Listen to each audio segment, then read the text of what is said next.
இந்த நாள் கர்த்தருடைய வார்த்தை எபிரேயர் 10ஆம் அதிகாரம் 35ஆம் வசனத்தை வாசிக்க கேட்போம். மிகுந்த பலனுக்கு ஏதுவான உங்கள் தைரியத்தை விட்டுவிடாதிருங்கள். எனக்கு அன்பான தெய்வ பிள்ளைகளே, உங்களுடைய பலன் எது என்று சொன்னால், என்ன நடந்தாலும் கர்த்தர் என்னோடு கூட இருக்கிறார், என்னை வழி நடத்துவார். இதுவரையிலும் என்னை நடத்தின தேவன் இனியும் என்னை வழி நடத்துவார். இன்னைக்கு நிறைய பேருக்குள்ள ஒரு பயம் ஏன் வருதுன்னு சொன்னா, கர்த்தர் மேல் இருக்கிற நம்பிக்கை எப்போ குறையுதோ அப்பொழுது பயம் வரும்.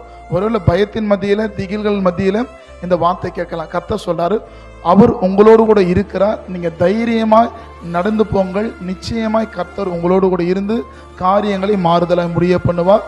கர்த்தர் உங்களை ஆசீர்வதிப்பார். ஆமென்.